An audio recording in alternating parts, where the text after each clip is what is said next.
and welcome to the session on development of women education during post-independence period.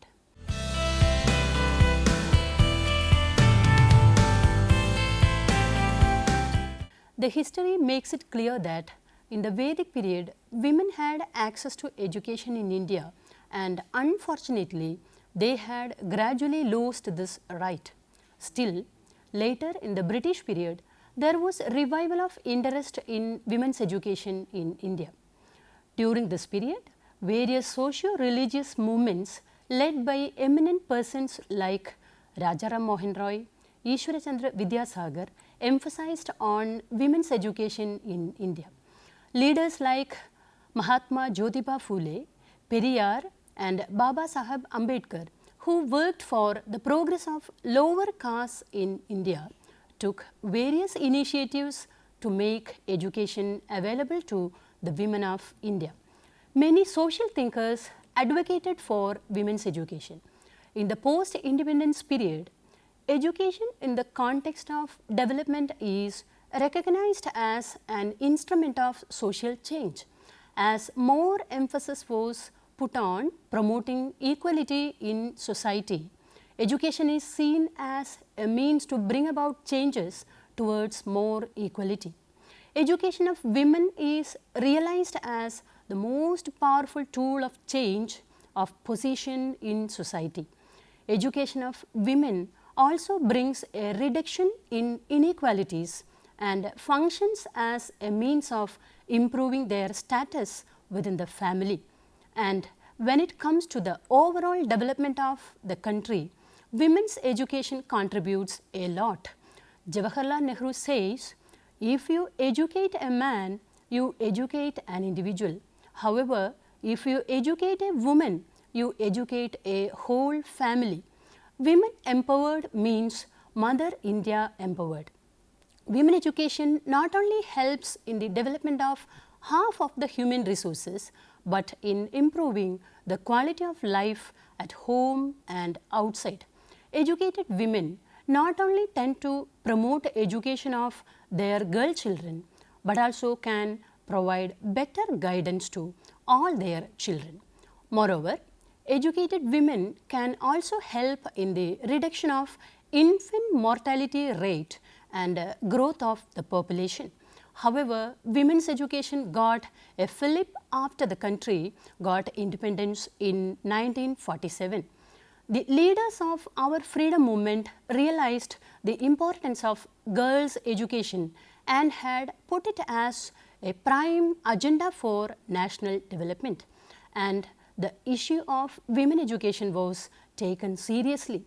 The government has understood the importance of women education and took various measures to provide education to all Indian women. The first governmental act in independent India to organize the education system was the setting up of the University Education Commission headed by Professor S. Radhakrishnan to suggest improvements and extensions that may be desirable to suit the requirements of the country. The commission covered the problems of admission, length and conduct of courses, and the relation between teaching and research, examination, student discipline, teacher service conditions, etc. Apart from that, the commission studied the issue of women's education and referred that women's present education is entirely irrelevant to the life they have to lead. It is not only a waste, but often a definite disability. The present system of women's education, based as it is upon men's needs, does not in any way make them fit for coping with the problems of daily life. The modern educated Indian women are neither happy nor contented nor socially useful. She is a misfit in life. She is highly suppressed and needs opportunities for self-expression. The new education must provide this opportunity. As a result of this study, the Constitution introduced in 1950 included a number of important provisions which had direct and indirect bearing on women education. constitutional and policy framework. Let us check how the Indian Constitution worked for women education. The Article 16 imposed non-discrimination on grounds of sex in public employment, and Article 15(3) empowered the state to make special provisions for welfare and development of women and children, which was invoked to justify special allocations, personal and relaxation of procedures or conditions to expand girls' access to education at different levels. In pursuance of the constitutional commitments, the Government of India set up various committees and subcommittees to review the status of women's education and suggest ways and means to enhance their educational status. The foremost among them was the National Committee on Women's Education, that is Durgabai Deshmukh Committee, set up in 1959. The committee emphasized the need to recognize women's education as a major concern in education. In early 70s came the turning point towards development of women's education in India when the Education Commission 1964 to 66, also known as the Kothari Commission, endorsed the views of Durgabai Deshmukh Committee and Hansa Mehta Committee towards women's education, and clearly stated in their report that for full development of our human resources, for improvement of homes and for molding the character of children during the most impressionable years of infancy, the education of women is of even greater importance than that of men. But in the modern world, the role of women goes much beyond the home and the bringing up of children. She is now adopting of her own and sharing equally with men the responsibility for the development of society in all its aspects. This is the direction in which we shall have to move. The Commission therefore emphasized on equalization of educational opportunities. The Commission's recommendations came into force in the form of education policy known as the National Policy of Education 1968. On the issue of women education, the policy document clearly mentioned the education of girls should receive emphasis not only on grounds of social justice, but also because it accelerates social transformation. The most far-reaching recommendation of the NP 1968 is that of 10 years of common curriculum for all children, which resulted in girls also studying science and mathematics up to 10th class.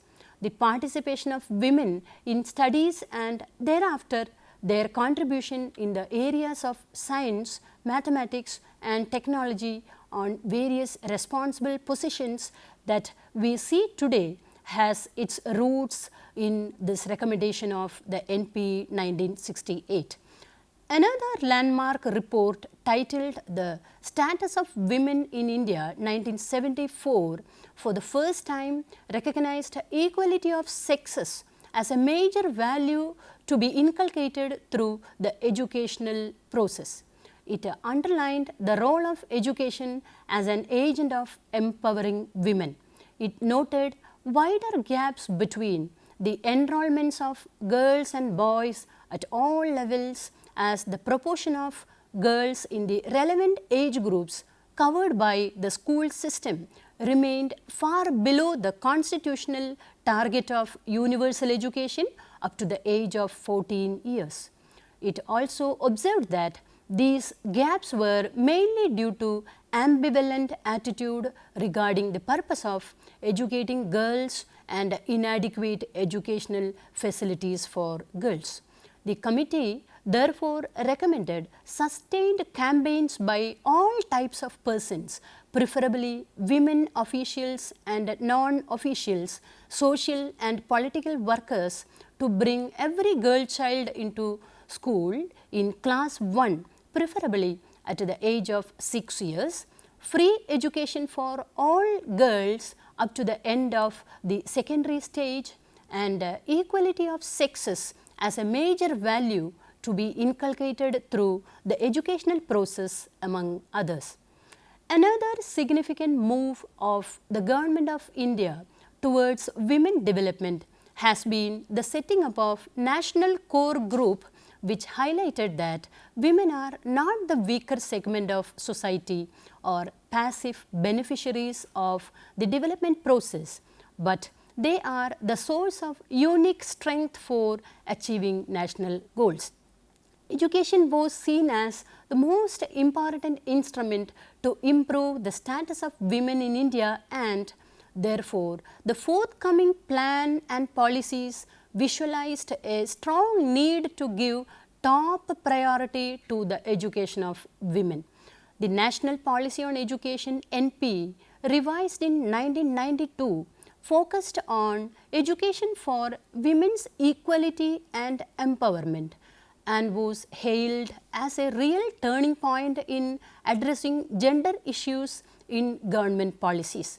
It accorded a high priority to the removal of distortions of the past.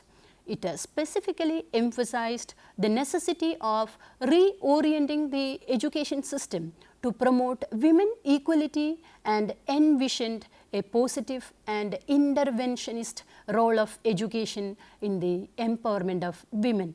It strongly advocated for adoption of policy of non-discrimination to eliminate sex stereotyping in educational development of girls or women.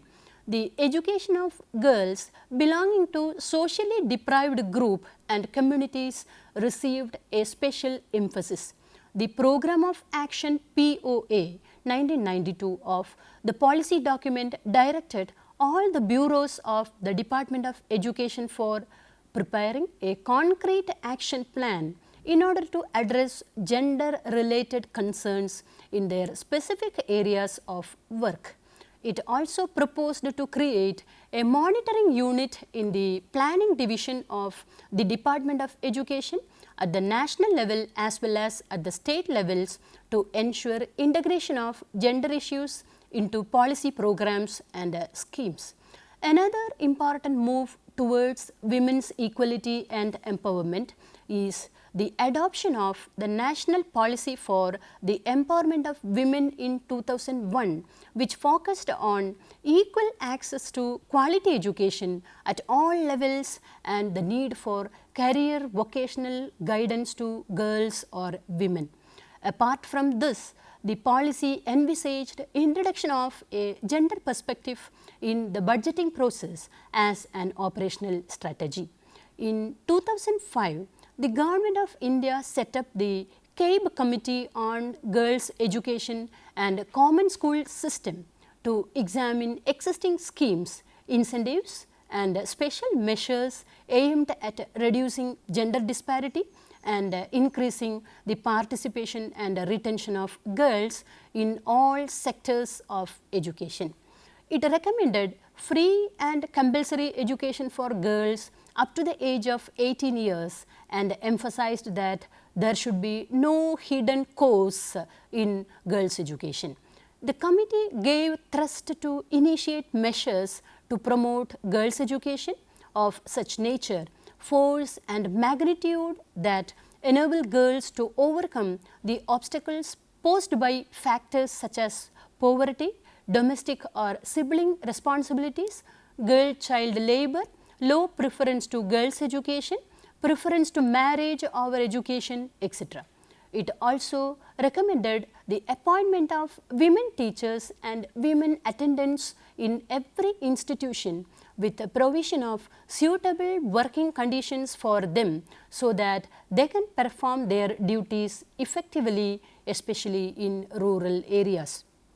In addition, some states introduced specific programs such as Andhra Pradesh Primary Education Program APPEP, launched in 1993 with the assistance of Overseas Development Administration ODA of UK, Log Jambish launched in Rajasthan, Bihar Education Project BEP in Bihar launched in 2000, Uttar Pradesh Basic Education Project in Uttar Pradesh, launched in 1999, all designed to give impetus to girls' education.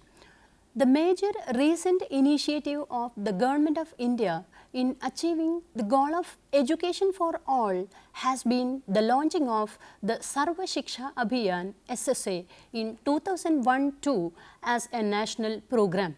The SSA is an effort to universalize elementary education by community ownership of the school system.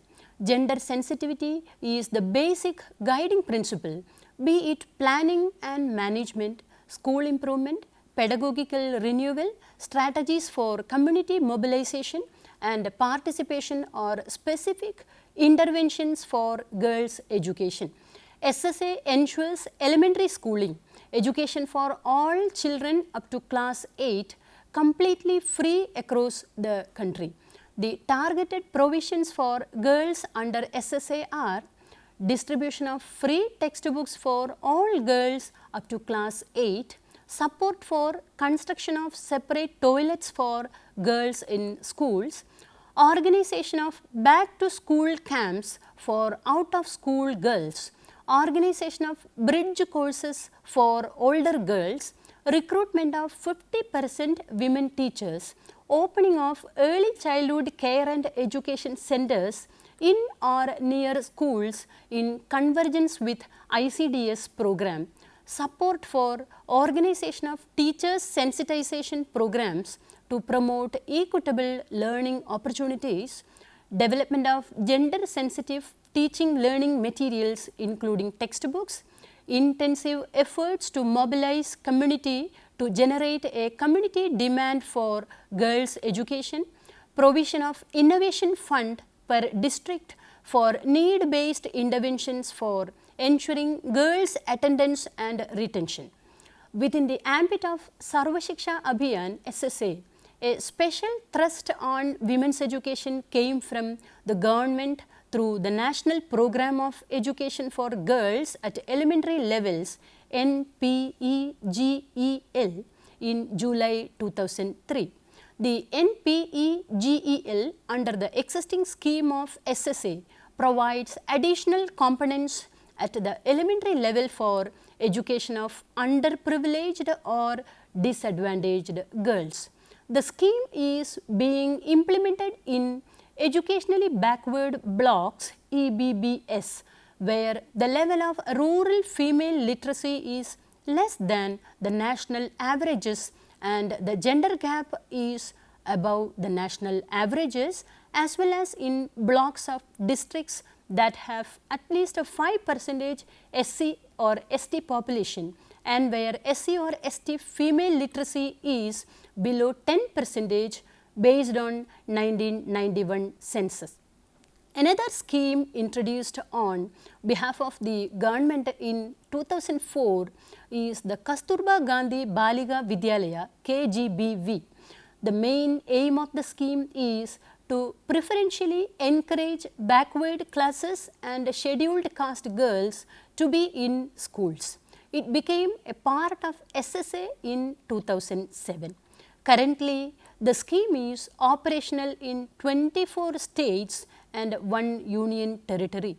KGBV provides support for opening of residential girls' schools in educationally backward blocks for dropout girls or those who have missed the schooling due to various reasons.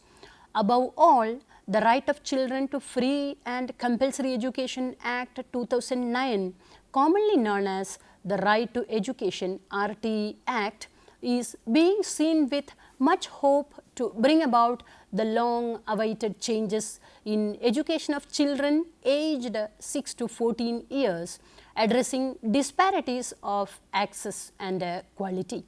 While stating the duties of appropriate government authorities at various levels, the Act has also included duties of parents and guardians to get their children admitted for elementary education in neighborhood schools. The biased parental attitude towards girl child in general and to education of girl child in particular will hopefully register a change by enforcement of the Act. Undoubtedly, all these efforts brought high dividends in girls' education across socio-religious communities and groups. There has been a sharp increase in girls' enrollment, retention rates and achievement levels at every level and in every area of education. Girls' enrollment has increased many folds over the years, and upward mobility is also recorded in educational attainment of girls belonging to socially disadvantaged groups. 5-year plans for the development of women education. The Government of India adopted 5-year plans as a development strategy as early as in 1950. Women's education has been placed at the forefront of development programs in these plans. The very first 5-year plan included a chapter on education in which girls or women's education was given a prominent place. The second 5-year plan, 1956 to 61, recognized girls' education as a most urgent concern. It pointed out that public opinion in every part of the country is not equally alive to the importance of girls' education. The plan programs therefore needed to focus on special efforts at educating parents combined with efforts to make education more closely related to the needs of girls. It also recognized the need to study the situation in each area separately, explore methods for overcoming the difficulties in the acceptance of co-education and alternative to separate schools for girls in some areas. The third 5-year plan, 1961 to 65, focused the special attention on the education of girls and reducing the disparities in levels of development in education between boys and girls. The fourth 5-year plan, 1969 to 74, gave utmost priority to the expansion of elementary education and the provision of facilities for backward areas and communities and for girls. The sixth 5-year plan, 1980 to 85, was committed to achieve a larger measure of equalization of educational opportunities both in regard to access and achievement. The seventh 5-year plan, 1985 to 90, declared that girls' education will be free up to the higher secondary stage.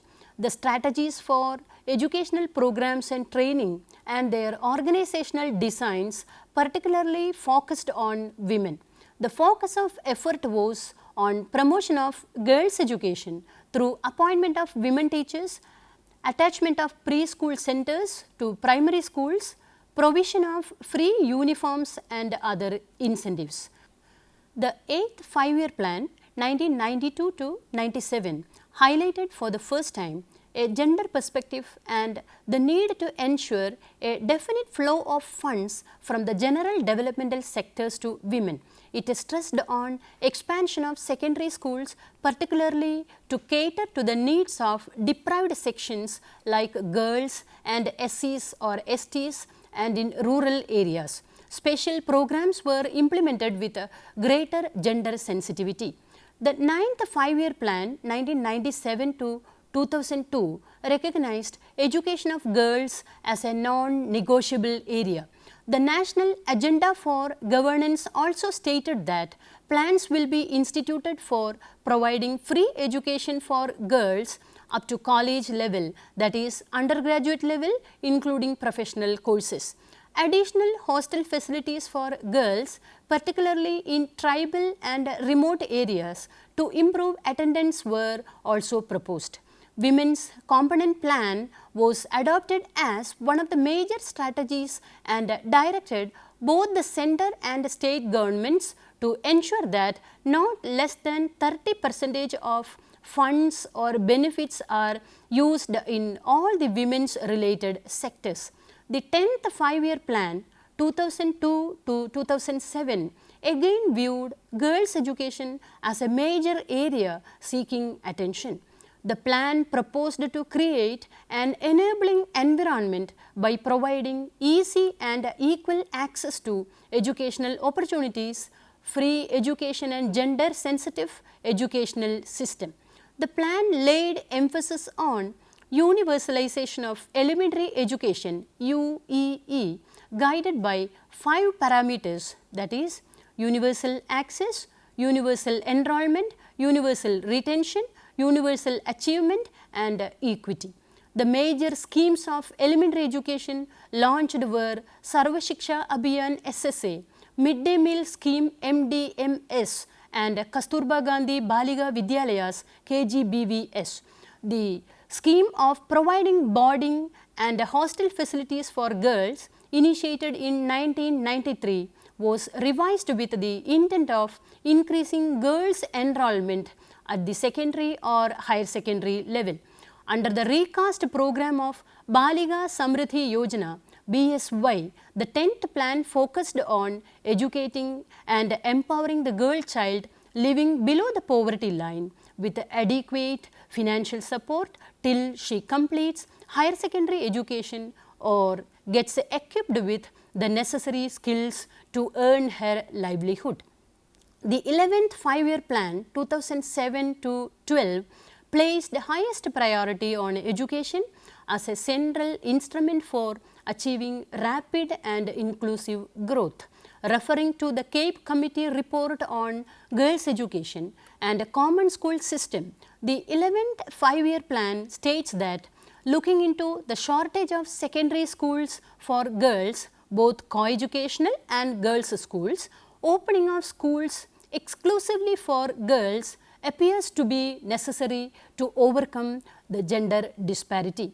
The plan further emphasizes that the states have to undertake on priority school mapping for girls' education, especially for Muslim girls. It is heartening to note that the 11th plan included that measures will be undertaken to overcome obstacles posed by the factors such as poverty, domestic or sibling responsibilities, girl-child labor, low preference to girls' education, preference to marriage over education of girls, etc. This was also recommended in the CAPE Committee report mentioned earlier. A new initiative proposed in this plan is launching of a girl-child incentive scheme on a pilot basis in the selected educationally backward blocks EBBS. Contemporary challenges to women's education.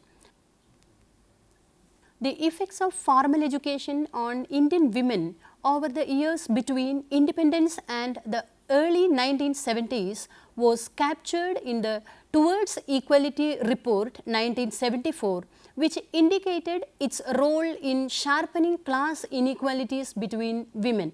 The findings of the Committee on the Status of Women in India brought out the social character of formal education in India, which was acted to divide women by class, caste and ethnicity.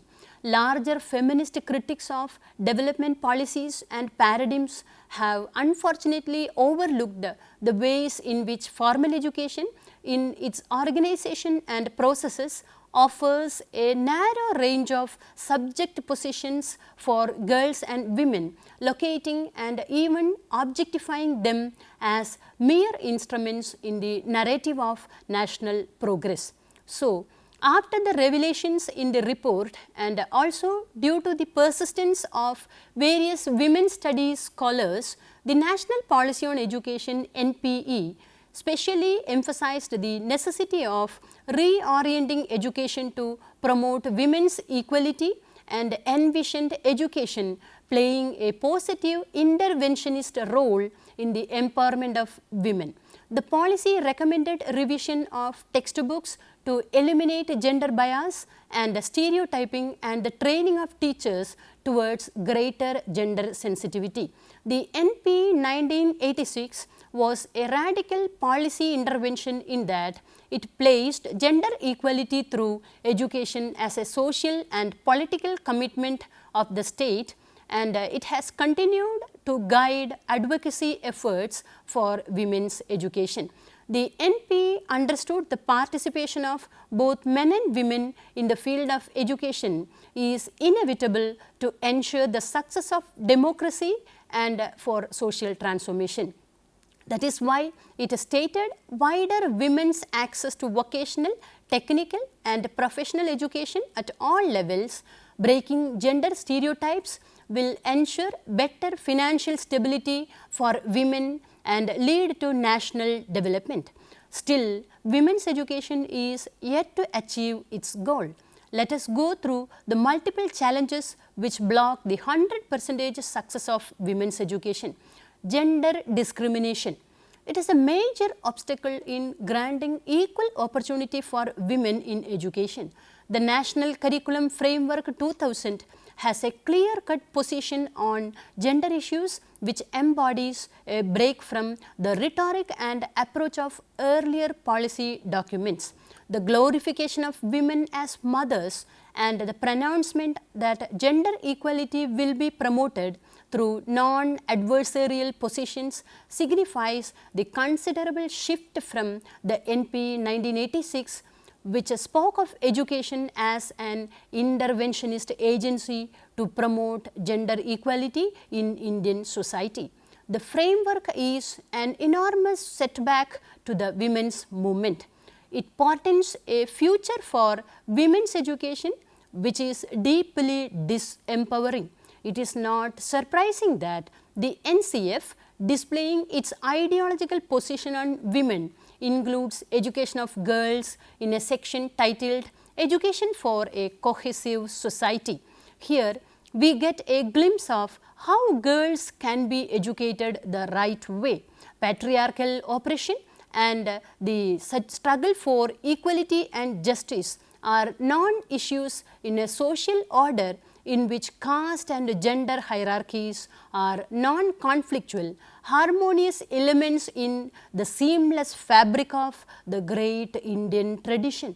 Moreover, it will be the most appropriate thing to recognize and nurture the best features of each gender in the best Indian tradition. After all, India gave her women the right to vote without any prolonged battle for it, unlike in the West. There is a need to develop and implement gender inclusive and gender sensitive curricular strategies to nurture a generation of girls and boys who are equally competent and are sensitive to one another and grow up in a caring and sharing mode as equals and not as adversaries. NCERT 2000. The vision of the NCF neatly accommodates the pervasive instrumentalist view of education for girls and women, in which women are seen primarily as reproducers. Therefore, education of women is an important key to improving health, nutrition and education in the family and also empowering them to participate in decision making. Equality of the opportunity of access to education is necessary if more women are to become the agents of change. Along with making education accessible to more and more girls, especially rural girls, removing all gender discrimination and gender bias in school curriculum, textbooks and the process of transaction is absolutely necessary. Privatization. There is increasing evidence that privatization is likely to exacerbate existing gender inequalities in education. Studies show that privatization of school education, hitherto restricted to urban centers, has been on the increase in rural areas since the early 1990s. The withdrawal of the state from formal education has been legitimized and endorsed by neoliberal discourse, most prominently by the Ambani-Birla Report 2000, which classifies education as a non-merit good. Several micro-level studies indicate that families are investing scarce resources in sending their sons to private rather than government schools. There is a perception that English widely taught in private schools across a wide spectrum from elite to substandard holds the key to competing for scarce jobs in shrinking labor market. It is necessary to study the implications of these trends on exacerbating gender divisions and the long-term effects on girls' participation in education. There are data to show that the large majority of children, especially poor children, are in government schools. Conditions in most of these schools are hardly conducive to meaningful learning. A very small percentage of government schools possess the very basic set of facilities such as adequate classrooms, toilets and drinking water, teaching learning materials and libraries. There is evidence to show that physical inaccessibility, irrelevance of curriculum, repeated failure and even harsh treatment in schools contribute to children dropping out or never enrolling in school. It has been seen that in the case of girls, the influence of these factors is even more acute. Anandalakshmi 1994, Jalaluddin 1991, Probe 1999. According to an NSSO survey 1995-96, about 26% of those who had dropped out cited reasons other than poverty, unfriendly school environment, doubts about usefulness of schooling and inability to cope with studies. Among girls in rural areas, these factors accounted for over 75% of dropout. NSSO 1998. Dropout percentages among girls are extremely high in schools. Discontinuation rates of rural girls have been found to be twice as high as those of boys. Literacy and numeracy skills are abysmal among children who attend government schools and are further devalued for poor girls who leave school, most often into environments that do not promote or sustain literacy. To conclude, major problems like these should be solved out to get the women of India the right and positive kind of education. Let me summarize this session. This particular unit focuses on the development of women's education in India in the post-independence period. The first module goes through the vision of our national leaders about women education. The second module brings out the result of their vision, that is a constitutional framework for the development of women education in India. It talks in detail about the various frameworks which contributed to the progress of women education to an advanced stage. Then the third module explains how the 5-year plans helped the program of women education to succeed in a more systematic way. Finally, the last module touches in to the contemporary reality of women education in India. Even though we have all these constitutional frameworks, policies and plans, we are yet to achieve the goal of complete women education. This module talks about some problems which curbs the growth of women education in India. Now, you can try to answer the questions. What is Jawaharlal Nehru's opinion about women's education? What are the provisions provided for girls' education under SSA? What were the major schemes introduced for elementary education in the 10th 5-year plan? What are the two main obstacles which affects the complete success of women's education? Write an introduction to women's education in the post-independent India. References: Women's Education in India 1995-98, 2001, Agarwal SP and Agarwal JC, Concept Publishing Company. Report on a policy framework for reforms in education, Prime Minister's Council on Trade and Industry, Ambani M and Birla K, 2000, Government of India, New Delhi. The Girl Child and the Family, Department of Women and Child Development, Anandalakshmi S, edition 1994, MHRD, Government of India, New Delhi. Development of imperatives for universalization of basic education in school education in the 1990s, Problems and Perspectives, Jalaluddin A. K. 1991, NCERT, New Delhi. Women Education, Mishra R.C. 2009, APH Publishing. Thank you for watching this program. Take care.